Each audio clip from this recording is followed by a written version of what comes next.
is Bangalore Headlines, your source for the latest news and alerts from across the city.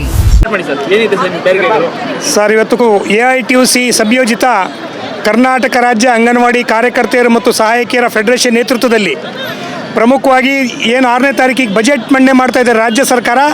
ಆ ಸಂದರ್ಭದಲ್ಲಿ ನಮ್ಮ ಗೌರವಧನವನ್ನು ಹೆಚ್ಚಳ ಮಾಡಬೇಕು, ನಮಗೆ ಗ್ರ್ಯಾಚ್ಯುಟಿ ಹಣವನ್ನು ಬಿಡುಗಡೆ ಮಾಡಬೇಕು, ಹಾಗೆ ನಮ್ಗೆ ಆಗ್ತಾ ಇರ್ತಕ್ಕಂಥ ಇಲಾಖೆಯಲ್ಲಿ ಮತ್ತು ಸರ್ಕಾರದ ಬೇರೆ ಬೇರೆ ಇಲಾಖೆಗಳ ಅಧಿಕಾರಿಗಳು ಕಿರುಕುಳವನ್ನು ತಡೆಗಟ್ಟಬೇಕು ಅಂಥೇಳಿ ಒತ್ತಾಯಿಸಿ ನಾವು ಇವತ್ತು ಫ್ರೀಡಮ್ ಪಾರ್ಕಲ್ಲಿ ಪ್ರತಿಭಟನೆಯನ್ನು ಹಮ್ಮಿಕೊಂಡಿದ್ದೀವಿ.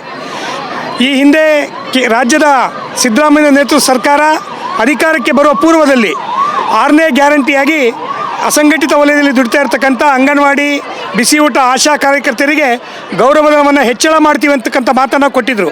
ಆದರೆ ಸರ್ಕಾರ ಅಧಿಕಾರಕ್ಕೆ ಬಂದು 3 ವರ್ಷ ಆದರೂ ಕೂಡ ಆ ಒಂದು 6ನೇ ಗ್ಯಾರಂಟಿಯ ಬಗ್ಗೆ ಅವರು ಜಾಣಮೌನ ವಹಿಸುವ ಮುಖಾಂತರ ನಿರ್ಲಕ್ಷ್ಯ ಮಾಡ್ತಿದ್ದಾರೆ. ಇವತ್ತು ನಮ್ಮ ಅಂಗನವಾಡಿ ಹೆಣ್ಮಕ್ಳು ಕೇವಲ ಅಂಗನವಾಡಿ ಕೆಲಸ ಅಲ್ಲದೆ ಇವತ್ತು ಬೇರೆ ಬೇರೆ ಇಲಾಖೆಗಳ ಕೆಲಸನೂ ಕೂಡ ಯಥೇಚ್ಛವಾಗಿ ಮಾಡ್ತಿದ್ದಾರೆ. ಬೆಳಗ್ಗೆ 9 ಗಂಟೆಯಿಂದ ಸಂಜೆ 4 ಗಂಟೆವರೆಗೂ ಕೆಲಸ ಮಾಡ್ತಾರೆ. ಅದು ಹೊರತಾಗಿ ಬೇರೆ ಬೇರೆ ಇಲಾಖೆಗಳು ಹಾಕ್ಕೊಟ್ಟಂಥ ಸರ್ವೆಗಳು ಮತ್ತೊಂದು ಯೋಜನೆಗಳನ್ನು ಜಾರಿ ಮಾಡಲಿಕ್ಕೆ ಅಂಗನವಾಡಿ ಹೆಣ್ಮಕ್ಳು ಅದು ಸಮಯನೇ ಇಲ್ಲ, ಸಮಯದ ಪರಿಮಿತಿ ಮೀರಿ ಇವತ್ತು ಕೆಲಸ ಮಾಡ್ತಿದ್ದಾರೆ. ಇಂಥ ಸಂದರ್ಭದಲ್ಲಿ ಅಂಗನವಾಡಿ ಕಾರ್ಯಕರ್ತರು ಸಹಾಯಕಿಯರಿಗೆ ಅಂಗನವಾಡಿ ಕೆಲಸದ ವಿನಃ ಈ BLO ಕೆಲಸ ಮಾಡು, ಜಾತಿ ಸಮೀಕ್ಷೆ ಮಾಡು, ಮತ್ತೊಂದು ಜಾತಿ ಜನಗಣತಿ ಮಾಡು ಅಂತಕ್ಕಂಥ ಕೆಲಸದ ಹೊರೆ ಹಾಕಿ ಅಂಗನವಾಡಿ ಕೆಲಸ ಮಾಡಲಿಕ್ಕೆ ಇವತ್ತು ಬಿಡ್ತಾ ಇಲ್ಲ.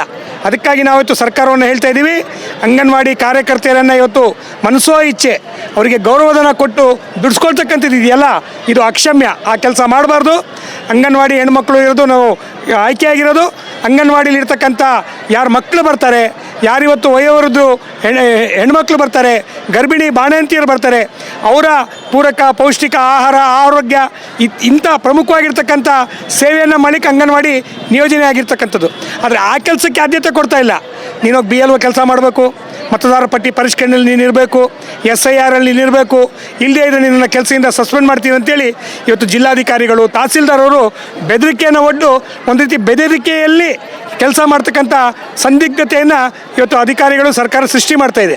ಹಾಗಾಗಿ ನಾವಿವತ್ತು ಸರ್ಕಾರದ ಮುಂದೆ ಬೇರೆ ಬೇರೆ ಹಲವಾರು ಡಿಮ್ಯಾಂಡ್ಸ್ ಇದೆ ಅವ್ರದ್ದು. ಅಂಗನವಾಡಿಗಳಲ್ಲಿ ಅವ್ಯವಸ್ಥೆ ಇದೆ, ಸರಿಯಾದ ರೀತಿಯೆಲ್ಲ ಸಲಕರಣೆಗಳು ಇವತ್ತು ಸಿಗ್ತಾ ಇಲ್ಲ ಅವರಿಗೆ, ಸರಿಯಾದ ರೀತಿಯಲ್ಲಿ ಅವ್ರಿಗೆ ಸಿಗಬೇಕಾಗಿರ್ತಕ್ಕಂಥ ಮೂಲಭೂತ ಸೌಕರ್ಯಗಳು DA ಯಾವುದೂ ಕೂಡ ಸಿಗ್ತಾ ಇಲ್ಲ. ನಾವು ಅದನ್ನು ಕೂಡ ಡಿಮ್ಯಾಂಡ್ಸ್ ಇಟ್ಕೊಂಡಿದ್ದೀವಿ. ಆದರೆ ನಾಳೆ ಬಜೆಟ್ ಸಂದರ್ಭದಲ್ಲಿ ಒಂದಿಷ್ಟು ಹಣವನ್ನು ಮೀಸಲಿಡ್ತಕ್ಕಂಥ ಪ್ರಮುಖ ಬೇಡಿಕೆ ಇವತ್ತು ಅಂಗನವಾಡಿ ಕಾರ್ಯಕರ್ತೆಯರಿಗೆ 15,000 ರೂಪಾಯಿ ಗೌರವಧನ, ಸಹಾಯಕಿಯರಿಗೆ 10,000 ರೂಪಾಯಿ ಕೊಡಬೇಕು. ಹಾಗೆ ನೀವೇ ಹೇಳಿದಾಗೆ ಯಾರು ನಿವೃತ್ತಿ ಆಗ್ತಾರೆ ಅವ್ರಿಗೆ ಇಡಗಂಟು 3 ಲಕ್ಷ ಕೊಡ್ತೀವಿ ಅಂತ ಹೇಳಿದ್ರು, ಅದನ್ನು ಇವತ್ತು ಬಿಡುಗಡೆ ಮಾಡಲಿಕ್ಕೆ ಗಮನ ಕೊಡಬೇಕು. ಜೊತೆಯಲ್ಲಿ 2011ರಿಂದ ನಿವೃತ್ತಿಯಾಗಿರ್ತಕ್ಕಂತಹ ಎಲ್ಲ ನಿವೃತ್ತ ಅಂಗನವಾಡಿ ಕಾರ್ಯಕರ್ತೆಯರು ಮತ್ತು ಸಹಾಯಕಿಯರಿಗೆ ಸುಪ್ರೀಂ ಕೋರ್ಟಿನ ತೀರ್ಪಿನಂತೆ ಗ್ರ್ಯಾಚ್ಯುಟಿ ಕಾಯ್ದೆಯ ಆಶಯದಂತೆ ಗ್ರ್ಯಾಚ್ಯುಟಿ ಸೌಲಭ್ಯವನ್ನು ಜಾರಿ ಮಾಡಬೇಕು ಅಂಥೇಳಿ ಒತ್ತಾಯ ಮಾಡಿ ನಾವು ಇವತ್ತು ಹೋರಾಟ ಮಾಡ್ತಿದ್ದೀವಿ.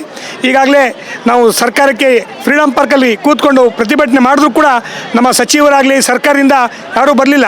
ಇಲಾಖೆಯ ನಿರ್ದೇಶಕರು ಬಂದು ಮನವಿ ತೊಗೊಂಡೋಗಿದ್ದಾರೆ. ಆದರೆ ಬಜೆಟ್ ಇರೋದ್ರಿಂದ ಎಲ್ಲರೂ ಕೂಡ ಭಾಳ ಬ್ಯುಸಿಯಾಗಿದ್ದಾರೆ. ಅಲ್ಲೇ ವಿಧಾನಸೌಧಕ್ಕೆ ಬಂದು ಅಧಿಕಾರಿಗಳಿಗೆ ಮನವಿ ಪತ್ರ ಕೊಡಿ ಅಂತೇಳಿ ಹೇಳಿದ್ದಾರೆ. ಒಂದು ನಮ್ಮ ನಿಯೋಗ ಈಗಾಗಲೇ ವಿಧಾನಸೌಧಕ್ಕೆ ಮುಖ್ಯಮಂತ್ರಿಗಳ ಕಚೇರಿಯನ್ನು ಸಂಪರ್ಕಕ್ಕೆ ಈಗಾಗಲೇ ಹೋಗಿದ್ದಾರೆ. ಅಲ್ಲಿ ಬಂದ ನಂತರ ನಾವು ಈ ಚಳವಳಿಯ ರೂಪರೇಷೆ ಮುಂದೆ ಏನು ಅಂತಕ್ಕಂಥದ್ದನ್ನ ತೀರ್ಮಾನ ಮಾಡ್ತೀವಿ. ನನ್ನ ಹೆಸರು ಮಮತಾಜ್ ಬೇಗಮ್ ಅಂತೇಳಿ. ಈಗ ನಾವು ಇವತ್ತು ಇಲ್ಲಿವರೆಗೂ ಹೋರಾಟಕ್ಕೆ ಕೂತ್ಕೊಂಡಿದ್ದೀವಿ. ಯಾವ ಅಧಿಕಾರಿಗಳು ಬಂದಿದ್ದಾರೆ, ನಮ್ಮ ಸಚಿವರಾದಂಥ ಹೆಬ್ಬಾಳ್ಕರ್ ಮೇಡಮ್ ನಮ್ಮನ್ನು ಗಮನ ಹರಿಸ್ತಾ ಇಲ್ಲ. ಯಾಕಂದರೆ ಭಾಳಷ್ಟು ಸಲ ನಾವು ಬೇಡಿಕೆಗಳನ್ನು ಇಡ್ತಾ ಇದ್ದೀವಿ. ಇವತ್ತು ರಾಜ್ಯ ಸರ್ಕಾರ ಆಗಿರ್ಬೋದು, ಅದು ಕೇಂದ್ರ ಸರ್ಕಾರಗಳು ಕೂಡ, ಕೇಂದ್ರ ಸರ್ಕಾರ ಕೂಡ ನಮ್ಗೆ ಒಂದು ನಯಾ ಪೈಸಾ ಕೂಡ ಹೆಚ್ಚಳ ಮಾಡಿಲ್ಲ. ಇವತ್ತು ಕಾರ್ಯಕರ್ತರು ಎಷ್ಟು ನೋವಿದೆ, ಕಾರ್ಯಕರ್ತರ ಸಮಸ್ಯೆಗಳು ಏನಿದೆ ಅಂತ ಆಲಿಸೋಕೆ ನಮ್ಮ ಸಚಿವರು ಬರ್ತಾ ಇಲ್ಲ. ಆದರೆ ಇವತ್ತು ಬರದೇ ಇದ್ದ ಕಾರಣಲ್ಲಿ ಮುಖ್ಯಮಂತ್ರಿಗೆ ಭೇಟಿ ಮಾಡೋಕ್ಕೆ ಹೋಗಿದ್ದಾರೆ. ಅದು ಯಾವ ರೀತಿ ನಮ್ಮನ್ನು ಈ ಬಜೆಟಲ್ಲಿ, ಮುಂಬರುವ ಬಜೆಟಲ್ಲಿ ನಮ್ಮನ್ನು ಯಾವ ರೀತಿ ಪರಿಗಣಿಸ್ತಾರಂತ ನಾವು ಕಾದು ನೋಡಬೇಕಾಗಿದೆ.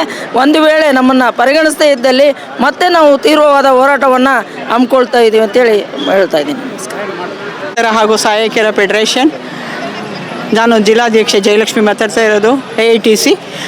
ಮತ್ತು ಏನಂತಂದರೆ ಆವಾವ ಜಿಲ್ಲೆಯಲ್ಲಿ CDPOಗಳು ಮತ್ತು ಮೇಲ್ವಿಚಾರಕರು ಸುಮಾರು 15-20 ವರ್ಷದಿಂದ ಅಲ್ಲೇ ಒಂದು ಕಾರ್ಯವನ್ನು ನಿರ್ವಹಿಸ್ತಾ ಇದ್ದಾರೆ. ಅವರಿಂದ ಕೂಡ ತುಂಬ ನಮ್ಮ ಅಂಗನವಾಡಿ ಕಾರ್ಯಕರ್ತೆಯರಿಗೆ ಮತ್ತು ಸಹಾಯಕರಿಗೆ ಕಿರುಕುಳ ಆಗ್ತಾಯಿದೆ. ದಯಮಾಡಿ ಇದು ಸರ್ಕಾರದ ಗಮನಕ್ಕೆ ಹಲವಾರು ಬಾರಿ ತಂದಿದ್ದೀವಿ.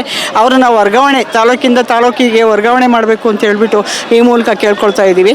ಹಾಗೆ BLO ಕೆಲಸದಿಂದ ತುಂಬ ಅವರು ಖುಷಿಯಿಂದ ಮಾಡುವಂಥವ್ರು ಮಾಡಲಿ. ಅವರು ಆರೋಗ್ಯ ಸರಿ ಇಲ್ಲ ಅಂದರೂ ಕೂಡ ಅವ್ರ ಮೇಲೆ ಒತ್ತಡ ಹೇರಿ BLO ಕೆಲಸ ಮಾಡಿಸ್ತಾ ಇದ್ದಾರೆ. ದಯಮಾಡಿ ಅದನ್ನು ಅರ್ಜೆಂಟಾಗಿ ಕೈ ಬಿಡಬೇಕು ಅಂತ ತಮ್ಮಲ್ಲಿ ಕೇಳ್ಕೊಳ್ತಾ ಇದ್ದೀನಿ. Subscribe channel for latest update.